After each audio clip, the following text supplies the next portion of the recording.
Johnson Lopez, मामाची वाडी. Johnson Lopez यांनी मामाची वाडी हा आधुनिक कृषी व ग्रामीण पर्यटनाचा प्रकल्प उभारलाय.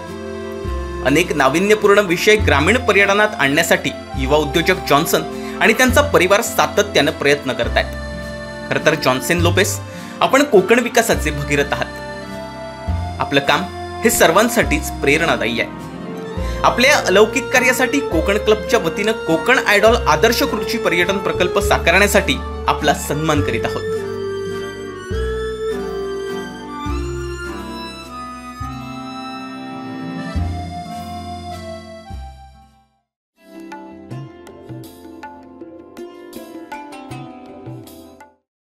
सर, कोकण टुरिझम क्लब जो आपण सुरू केलेला आहे, या क्लबची नेमकी ध्येय धोरण काय, नेमकी उद्देश काय सांगा.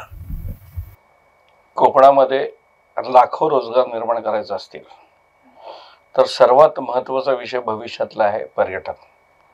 जसं हिंदी फिल्म इंडस्ट्रीमध्ये 1 ते 10 अमिताभ बच्चन आणि मग 11 पासून बाकीच्यांचे नंबर सुरू होतात.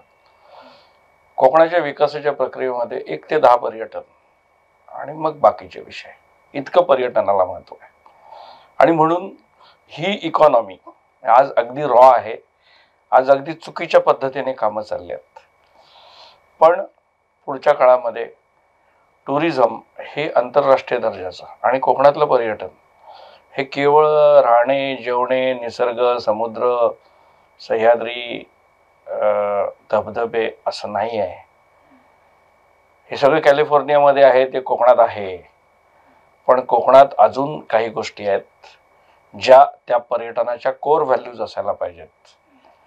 या देशाला ज्यांनी स्वराज्य मिळवून दिलं ते छत्रपती शिवरायांचा संपूर्ण इतिहास हा कोकणातल्या दऱ्याखोऱ्यांमध्ये झालेला आहे. कोकणाला परशुराम भूमी आहे, म्हणजे 10,000 वर्षाचा ज्ञात इतिहास आहे.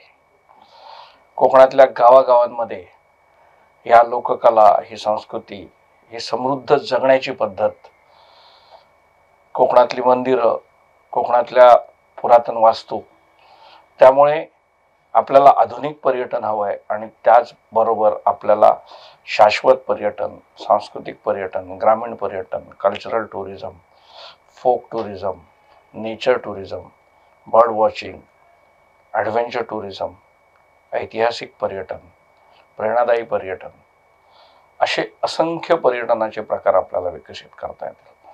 त्यामुळे एका बाजूने आपल्याला चांगली हॉटेल्स, चांगले रिसॉर्ट, 5 स्टार्स, 4 स्टार्स, त्याच्याबरोबर चांगले होमस्टे, चांगले ॲग्रो टुरिझमची सेंटर्स किंवा चांगले विलेज टुरिझमची सेंटर्स, अशा अनेक इन्फ्रास्ट्रक्चर करायचे आहेत.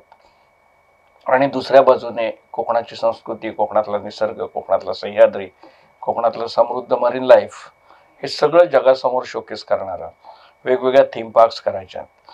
आणि असे लाखो उद्योग आपल्याला पर्यटनातून कोकणात निर्माण करायचे आहेत. माझा असा विश्वास आहे की 1,00,000 कोटीची इकॉनॉमी फक्त पर्यटन, फुकेतसारखं अर्ध्या मालवण एवढं फुकेत, याची 25,000 कोटीची इकॉनॉमी आहे. गुगलवर जाऊन चेक करा. जर फक्त मालवण तालुक्याची किती होऊ शकते कल्पना करा. मग वेंगुर्ला तितकंच सुंदर आहे, देवगड तेवढंच सुंदर आहे, दापोली, गुहागर, श्रीवर्धन, अलिबाग, डहाणू, केळवा, माहीम, एक एक कोकणातला तालुका, एक एक गाव. आणि हे सगळं व्हिजन घेऊन हा क्लब काम करणार आहे.